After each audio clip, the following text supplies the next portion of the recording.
Bonjour, c'est Cryptoly, j'espère que vous allez bien. En ce jeudi 17 août 2023, on se retrouve aujourd'hui pour parler de Matic, la crypto de Polygon. Alors, comme d'habitude, on va disséquer en deux parties. Une partie fondamentale, on va revenir sur ce qu'est Polygon, on va vraiment rentrer dans ce qu'est Polygon 2.0, l'évolution proposée pour le réseau en lui-même, et ensuite on attaquera la partie technique pour se projeter court, moyen, long terme sur des prix d'achat et des prix de vente. Et ça commence tout de suite.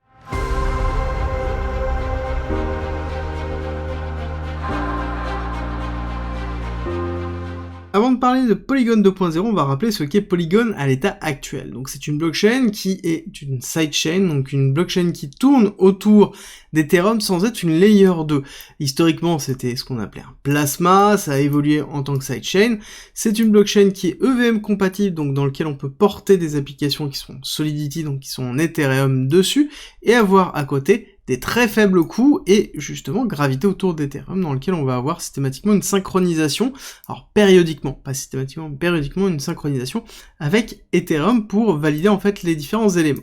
À côté Polygon, c'est des supernets, donc c'est-à-dire des mini réseaux Polygon qui sont interfacés entre eux et qui permettent d'avoir des réseaux privés et en même temps publics en fonction du choix de la personne ou de l'entreprise ou de l'institution qui a accès au supernet.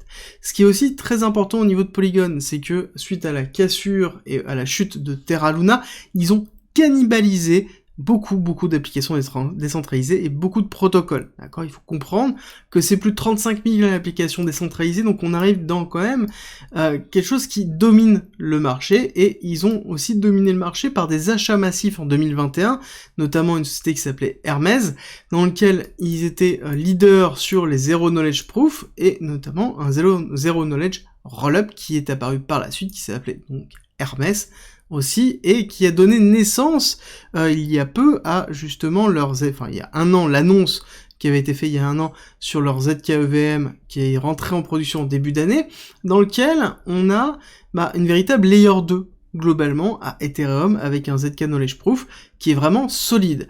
Et ils veulent aller plus loin, et ça se voit parce qu'ils ont commencé à changer d'image une fois, ils ont commencé à changer d'image deux fois pour tourner vers l'adoption, et ils ont commencé à préparer le travail sur Polygon 2.0.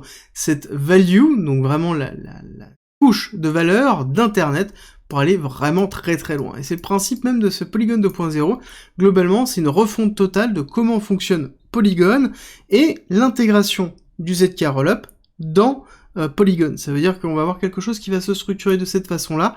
On va avoir ici Ethereum, on va avoir par-dessus le ZK Rollup, et on va avoir encore par-dessus l'ancienne chaîne Proof of Stake qui va être du coup Polygon. Donc c'est-à-dire qu'on va avoir ces trois layers qui vont coexister, dans lequel on va avoir vraiment la layer de sécurité en véritable L2 d'Ethereum, et ensuite on va avoir le ZK Rollup pour avoir vraiment la capacité de scaler, et ensuite le Proof of Stake qui va s'intégrer dessus. Leur réflexion va bien plus que dans une simple scalabilité, ils vont vraiment dans une réflexion de quelque chose qui va intégrer un protocole supérieur et pouvoir proposer derrière des briques fonctionnelles très avancé pour les utilisateurs. Ils sont vraiment dans cette démarche-là. L'annonce de Polygon 2.0, c'est pas une annonce qui va être faite dans 2 ans, 3 ans, 4 ans. D'accord ? Il faut comprendre que là, actuellement, dans les briques fonctionnelles, ils sont quasiment à 70% de développés et d'implémentés, parce que c'est des briques qui ont déjà été faites petit à petit, et ça avance très vite. Je pense qu'on devrait voir d'ici 1 an la finalité de 2.0 à partir du moment où tout sera validé et que tout sera voté, les différents éléments. Et pour moi, on est vraiment dans cette démarche d'accélération au niveau de Polygon, d'aller beaucoup plus loin et de se diriger vers, globalement, non plus une simple layer 2, mais une layer 2, une layer 3, proposant de la scalabilité, proposant une protection, proposant une véritable valeur ajoutée, avec notamment leur passage ici sur le token POL. Alors du coup, ça sous-entend que Matic, malheureusement, disparaîtra, à proprement parler, le nom, et deviendra POL. Donc vous n'avez rien à faire, automatiquement, le Matic sur votre wallet deviendra un POL, et ça ne changera rien. POL, POL, Polygon.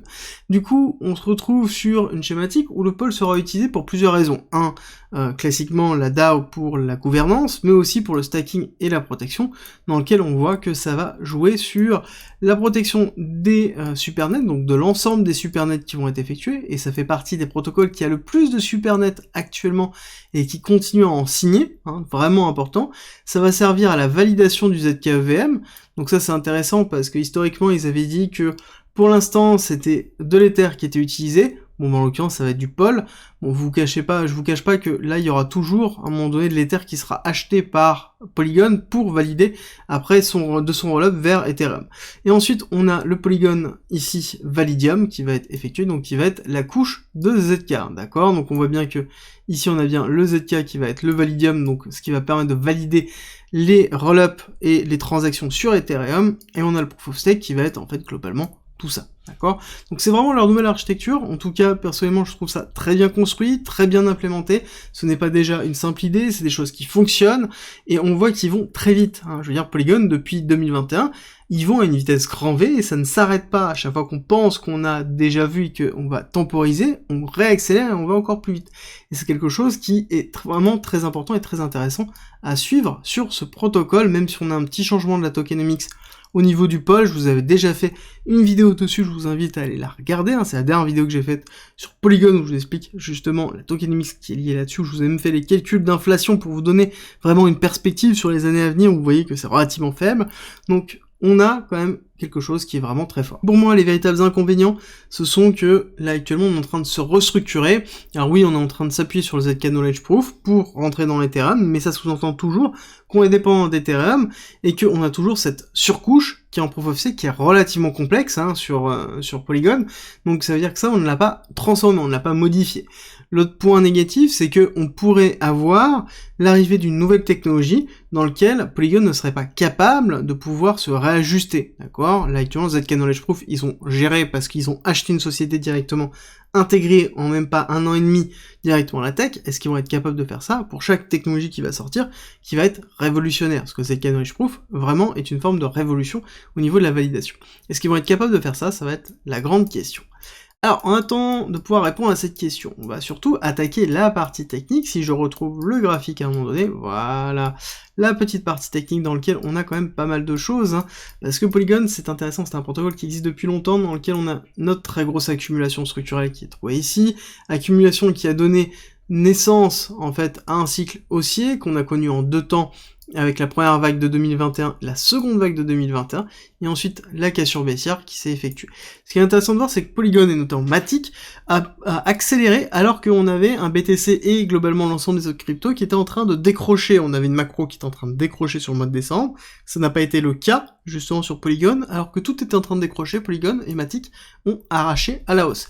Donc ça c'est très positif, ça veut dire qu'on a vraiment une forme de résilience par rapport à tout ce qui peut se passer, même si on a une cohérence par rapport au BTC, mais ça veut dire que quand on est capable de pouvoir à des moments accélérer à la hausse alors qu'on a l'ensemble du marché qui est à la baisse, c'est-à-dire qu'on a une capacité d'accélérer encore plus fort. Et c'est quelque chose qui s'est vu aussi par la suite en 2022, fin 2022, entre juillet, août, et on est allé jusqu'en février 2023, d'accord? On a eu la cassure de FTX, oui, bien présente, mais cette cassure en elle-même, elle a été relativement faible, on a été ravalé assez vite, je veux dire, on a eu, oui, le mois qui était assez faible, mais on a eu une grosse accélération, et ça venait compléter, en fait, le mois précédent, où on avait, la semaine précédente, pardon, où on avait eu une grosse accélération. Donc on a quand même une grosse résilience de Matic. Après, on est bien ici dans une courbe de retracement, on voit qu'on a fait une grosse accélération aussi, on est en train de s'enfoncer petit à petit, ce qui est plutôt classique, on voit qu'on a déjà touché une première fois l'order block, je pense qu'on peut aller retester la partie basse, aller rechercher les 0,50, voire potentiellement un petit peu plus bas, les 0,42. Pour moi, ici, on a l'order block qui va jusqu'ici, 0,4217, on va bien le noter ici. Donc pour moi, qui est la zone de retest que l'on peut effectuer pour retravailler. D'ailleurs, si on regarde avec notre Fibonacci, pour bien se projeter, on voit qu'on a 786 et 886 qui sont bien dans cette zone-là, de retracement effectif pour avoir ici un retravail. Et en même temps, on voit qu'on a une belle réaction haussière, d'accord? On a bien ici la bougie de juin avec l'attaque de la SEC, hein, et on a le retravail haussier, donc on a bien une action haussière du prix, et on retrace ici, donc on a un début d'accumulation qui est en train de se faire, qui va falloir surveiller, dans lequel on pourra avoir un STB, voire un spring, avec peut-être même, pourquoi pas, un retest ici du lot là. Pourquoi pas, on le garde en tête, c'est important de savoir que ça peut exister en fonction de, justement, l'exposition que vous voulez avoir. Dans tous les cas, pour moi, on est toujours dans une spot zone intéressante pour l'exposition long terme, en tout cas c'est ma spot zone à moi, dans lequel, ici, on va avoir une grande vague 2 de retracement pour potentiellement mettre en place une grande vague 3 impulsive sur le prochain bull run, qui se terminera certainement sur le prochain bull run, avec derrière une réaccumulation week-off en BC, AR, ST, SO, UT, et donc potentiellement UTAD par la suite. Comme target, j'ai un 618 avec un polygone dans les alentours des 5$, dans lequel on pourra avoir une belle perspective de progression. On pourra même aller chercher un petit peu plus haut en fonction des liquidités et surtout de l'utilisation qu'il y aura suite à la modification qui sont en train d'être effectuées. Pour rappel, c'est quand même plus de 35 000 applications décentralisées qui sont sur Polygon. Alors là-dessus, on a forcément moins d'utilisateurs parce que nous sommes en bear market, mais quand on arrivera en bull market, il faut être conscient que les personnes vont construire principalement sur Polygon, parce que c'est sûr et certain qu'ils ont encore beaucoup de cash et qu'ils vont être capables de pouvoir aligner de l'incentive pour pouvoir dynamiser leur écosystème. Donc ça, c'est à prévoir, et surtout, je pense que le passage en pole permettra de faire ça, de donner une news marketing en plus de l'incentive pour redynamiser derrière. Donc c'est quelque chose qu'il va falloir surveiller. On retourne retester des zones intéressantes, et donc justement, ici, il faut se poser la question, est-ce que oui ou non on veut s'exposer à Polygon? Est-ce que oui ou non on veut renforcer son exposition? Faites toujours bien attention au risque qui est encouru là-dessus par rapport aux problématiques que j'ai abordées tout à l'heure. J'espère que cette vidéo vous a plu. Si c'est le cas, n'oubliez pas de me laisser un like, me dire en commentaire si vous possédez justement du Matic, si comme moi vous allez pleurer la disparition du nom Matic, et parce que Paul ça fait quand même vraiment très moche, et on se retrouve demain à 7h pour la quotidienne.